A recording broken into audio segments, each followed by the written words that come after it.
If you are started out on your entrepreneurial journey down the commercial cleaning path, the biggest question that you're probably going to run into is how are you going to get new contracts? There's a lot of uncertainty when you start out. You probably don't have experience with even providing the service in the first place. You're having imposter syndrome, wondering, am I even be able to do a good job? How am I going to compete with all the other commercial cleaning companies in my area? Well, I will tell you, it is not that hard. The fact that there's a lot of competition actually works in your favor because the majority of folks are not very professional, don't know how to provide a great service, don't communicate well, don't know how to hire or train. Things that just take a little bit of work aren't overly complicated. Most companies just don't do them. And so it's actually very easy for you to stand out. So today, let's talk about how you can get your first commercial contract so you can start making some money.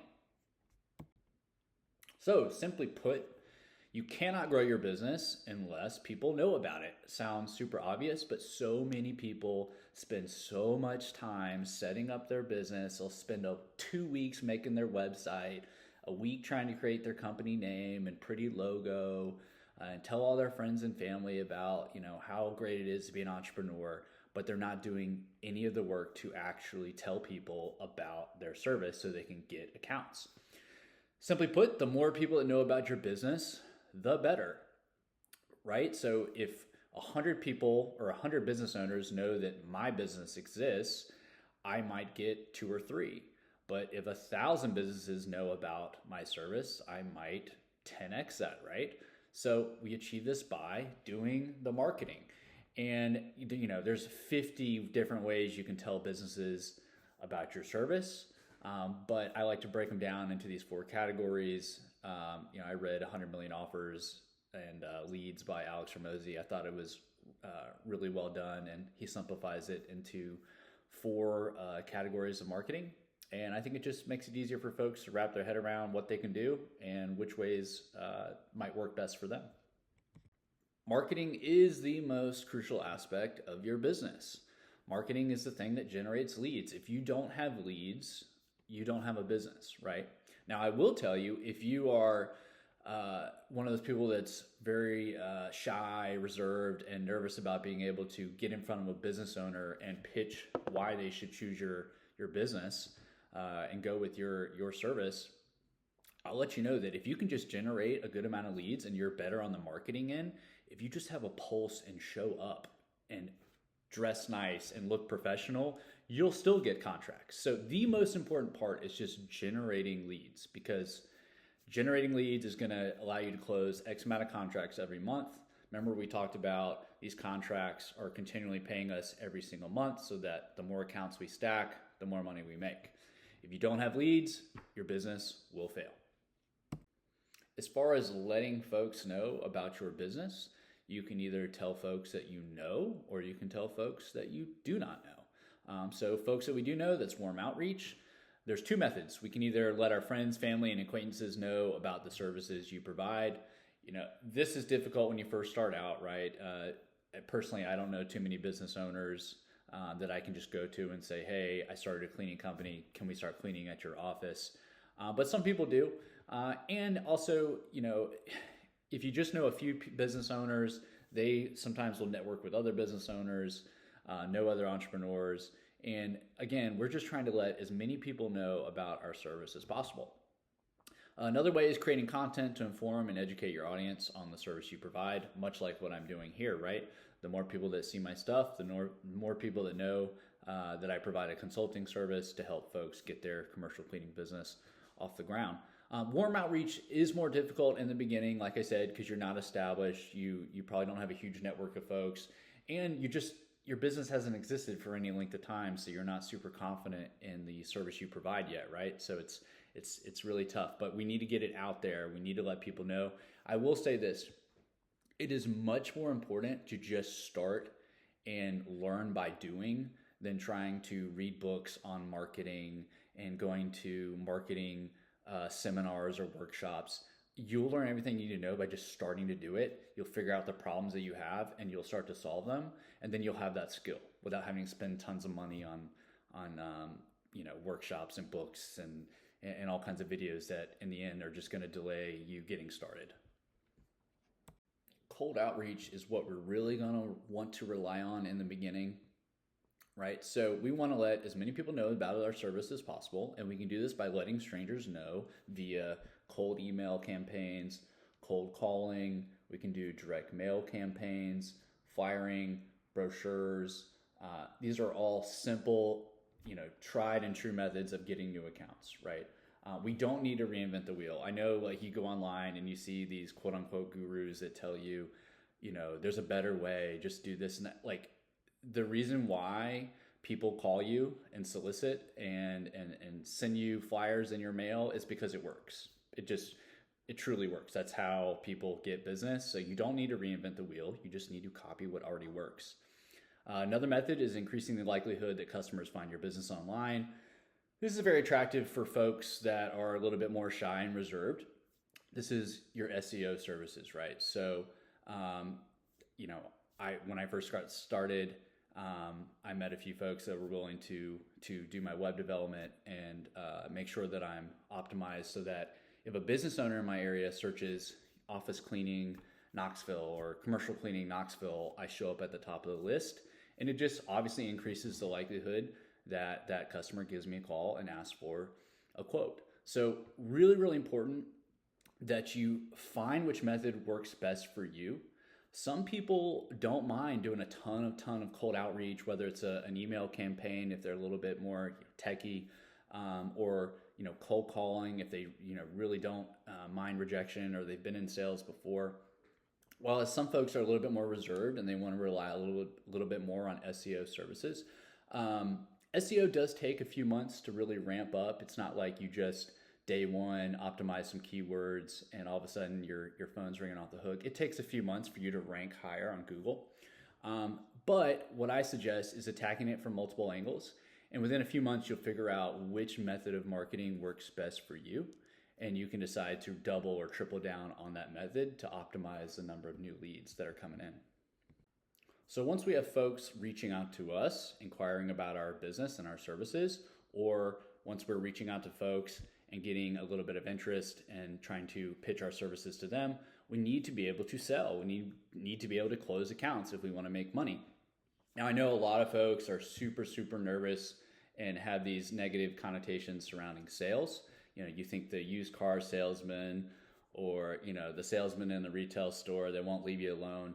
But the truth is that no matter what you do, it involves some form of sales, right? So, obviously there's people that work directly in sales, but whatever job you have right now, you had to sell yourself to that company or to that recruiter or hiring manager why you're a great fit, the skills you possess and why you think you would be a valuable asset to that company. As a physical therapist, anytime people would come in for, back pain, neck pain, whatever, I have to sell, hey, I'm the person who can help you. There's a reason why you should take a couple hours out of your week every week and come exercise and do something you don't really want to do. And it's because I can help you, right? I'm having to sell to that person how I can help them. So no matter what you do, you're selling. You just don't realize it. So you don't have to come across as a used cars salesman. You just need to be confident in the service you provide. And you might be thinking, Brett, I just started my business. How can I have any confidence?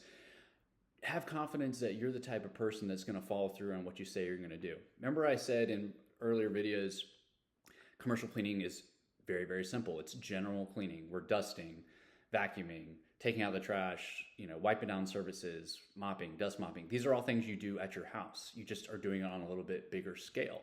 So just have confidence that you're a quick learner. You're going to follow through on what you say you're going to do. And if you make mistakes, you will correct them, right? So just start off just being confident in the person you are, not so much in the fact that you have tons of experience. And as you gain experience and get more confident in what you're doing, you'll just get more and more confident. So the best salespeople are convicted about what they're selling. I know that if folks choose the other companies that they're having come out to give them bids or proposals, I know that they're going to get a worse service. So when I'm there, I'm really convicted in my tone and my body language and the words I'm using that, like, I'm the guy we're the business that's going to help you. You're not going to have to worry about how your place looks. And if there's any problems, I'm going to be there that night to fix it, or I'm going to make sure my manager or the folks that are cleaning your place are there to make up for whatever mistakes they make. People are, just have BS radars. They know if you're full of crap. The sales pitchy stuff and the used car salesman tactics, it works on some people, but remember, we're not just selling people once. We're trying to build long-term relationships with customers that last years. That's how we make money, right? If my profit on an account is $1,000 a month, I'd like to be making that $1,000 for years. I don't want to just keep them happy for that first month and then they realize, I'm all talk, no walk, and then they just cancel the contract, right?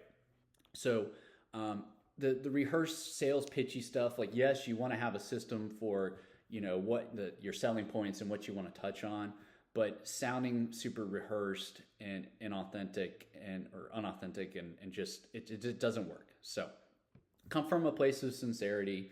I just get into the mindset of I don't need this account. They've called me because they have a problem. They wouldn't take time out of their day to even talk to me unless they had a problem. I just want to fix their problem. If I can convey that I will fix their problem, get across some of my selling points, and they're happy with the price, then let's do it. And if, they find someone with a lower price or they just don't think it's a good fit, that's okay. I'm just there to solve their problem, not make the sale. Now, that being said, it is important to have selling points. You want things that distinguish you from your competitors. In my past videos, I've talked about how you have these large franchises and then these little one-man operations, and you really want to be situated in the middle in your local market. But, that's something that you can touch on. But the big few things that most people care about are just simple things that don't cost you any money. Communication is huge. I let every account know that you're going to get my personal cell phone number, and I guarantee our service.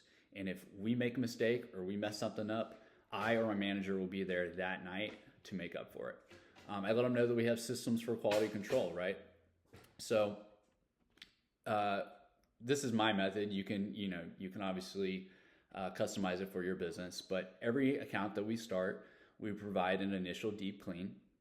So we'll go in there on a Saturday and we'll just get it really, really clean, get it caught up so that the cleaners that go in for subsequent cleans are there the work is much easier for them. They're there for half the time. They're not having to worry about catching it up. I then have my manager complete checks on it for the first 2 or 3 weeks, and then every month thereafter. I check in with the customer after the initial deep clean as well as once a month just to make sure we're staying consistent and they're happy. And I want to know if they have problems because if I know about them, we can fix them. And then training staff, right? I let them know that we provide video training, checklists, and then also just give them verbal feedback once we complete our quality control checks. Contractual obligations. Some folks, obviously, they want to lock contracts in for, a year or so. I don't like to do that. I still do mostly month-to-month contracts just because I know as long as we keep them happy, they're going to keep paying. And I check in with them every month, so I know that they're happy. And as long as they're happy, they're going to keep paying that contract. There's nothing worse than, you lock someone in and you're not delivering and they want to get out. And honestly, most contracts have a termination policy of 30 or 60-day notice anyhow. So I think it's just better up front to just pitch, hey, we're month to month. It keeps the onus on us to do what we say we're going to do. And there's no risk on your end. Does that sound good? So it's just, to me, it's a good selling point, and I think it's fair. In the beginning, offering additional specialty services can be difficult, especially if you don't have any experience. But as you get going and get a few contracts, it usually is worth your money to spend a few $1,000s on things like a buffing machine or wet vac. Then you can provide, you can do deep carpet cleaning, you can buff their floors, you can strip and wax their floors. And sometimes folks will go with your business just because you're kind of a one-stop shop, right? They don't have to contract out different services. They can just go all through you. And it's great for you because you make extra money. The profit margins are really, really great with floor maintenance jobs, by the way. So this is kind of the Hail Mary I use. So when I go and I do the walkthrough, I'm trying to build rapport with the manager, business owner, whoever I'm meeting with. I'm having them walk me through the facility. I'm pointing out things that I can tell their current cleaning service is not doing well, things that we're going to do better. And at the end, if I just feel like they're a little bit hesitant and it's an account that I really, really want, I've said this in past videos, I really like just white collar offices. They're easy work, high profit margins, they stay in business. So I know I'm going to have that contract for a long time. And they're typically pretty low maintenance too. I'll offer a trial clean or a free deep clean. So I'll ask the customer to give us an opportunity to prove our worth, our value, before asking them to sign a contract with me. So this does a few things, especially if you're starting out. It helps you build trust with the prospective customer. So you're not just there like the 5 other proposals that they're getting that day and saying like, we're great, we clean, here's our price. It's, hey, like we really believe in what we do. We want to earn your business. If you'd be willing, would you mind giving me, giving your trust and letting us come in, deep clean your place, no obligations. If you're not happy, I understand, and you can go with another service, but I believe in what we provide. I want to show you that value. And if you're happy, I'd be happy to discuss what the ongoing price would be month to month. It also allows you to you and your team to learn that building facility. So I can tell you, if you go in, if they trust you enough to give you the alarm code and the keys to their business, if you just do a good job, they're gonna say yes. Okay, so you go in, you do a great job deep cleaning it, and it allows you and your team to learn, where the hidden trashes are, or kind of the pain points, or how to clean the floors more efficiently, or just the efficient process of working through that building, so that the cleaners can get out of there in less time and not feel like they're too overworked or burdened by that account. And it also gives you valuable experience with low risk. So if it's your first time cleaning anywhere and you offer to deep clean it for free, the worst that can happen is they say no, right? Like you still got a ton of experience in learning how to clean a place and be more efficient. And the worst thing you're out of is a few hours of your time. In best case scenario, you learn how to clean the building, you get experience with how to efficiently clean commercial spaces, and you get the contract. So that is what I throw in there as just kind of a Hail Mary, especially and I still do that to this day. I did it when I started out, but I also, if I go see a kind of a small to medium white collar office, that's our bread and butter, and I know that they're getting other bids, I'll just throw that out there because I really, really want that contract. Another strategy I'll employ is just talking pricing. So a lot of folks will avoid talking pricing because they think it's awkward, but honestly, like they know they have to pay for your service and they want to know how much it is. So as I'm building trust and rapport with the customer, I know that once they trust me, the only thing that would hold them back is price. So sometimes I'll just say, hey, do you mind if we just sit down for 10 minutes and I can kind of review, what the ballpark price would be? And they're going to say yes. And you sit down and you can just explain, these are some of my hard costs, and this is what it's going to look like. Just a reasonable estimate for what your price is going to be month to month, and this is why. And so you're just being transparent with them. You're building that trust. You're not trying to be. It just comes across as more genuine, and at the same time, it allows them to refute the price or negotiate with you. So that you have a chance to actually close that contract. So if they like you, but they're getting 7 other bids that day, and they don't know any of the nuances that like commercial cleaning is actually a little bit more complicated than it seems at service level, they're going to get 7 different prices and they could just go with the lowest one. So you want to explain why your price is what it is, what they're getting for that, what the value is. And if they want to negotiate, at least you can have that talk there. You won't be able to have that talk if they just go to the lowest price and, just throw your, proposal in the trash. Again, it allows for an open discussion and transparency. We just want to let them know why our price is what it is, give them a chance to say yes or negotiate. And I like to anchor at a little bit of a higher number. That way, if they say yes, great. If they have some rebuttals and want to try to talk me down, at least I've anchored high. And I know that even if we come down a little bit, I'll still have a nice profit margin in place. Okay, so following up, this is huge. So many places don't do this. Or other companies, they'll go out and they'll do tons of walkthroughs, send tons of bids, and then they'll just wait for the customer to call them. And if they don't, they never follow up, which is just insane. You need to be tracking all of your leads, I mean, you can do it for free. Just set up Google Calendar and color code it as like closed leads, open leads, ones you need to follow up with, whatever. And just make sure that you get a firm answer. Like, I don't care if it's a no. I just want to know it's a no because I want to figure out what could I have done better. So if they give me a hard no, I'll say, I totally understand. And I might push back a little bit and try to see if I can still coax them into going my business. And if I can't, I'll just say, what's the reasoning? Like, what could I have done better? If it's pricing, that gives you a chance to negotiate a little bit. Maybe they really liked you. They just are picking a lower price, and maybe you have some room that you can give a little bit. But if it's a reason, maybe it's like your sales pitch or some other company offered this, that's your chance to learn. You can learn what they offered that made them go with that company instead of yours, and how you can refine your sales process to have a higher close rate, right? So it's valuable information, and it gives you a chance to negotiate a little bit if pricing is the issue. Also, if they go with another business, just ask them to consider yours in the future, because 9 times out of 10, your competitors aren't doing a good job. All but like 3 contracts I have already had a cleaning service that they ditched and went with us because their prior service was horrible. This is not uncommon. It's absolutely the norm that most folks already have a cleaning service, and most of them aren't happy. You just have to be the service that puts in a little bit more effort.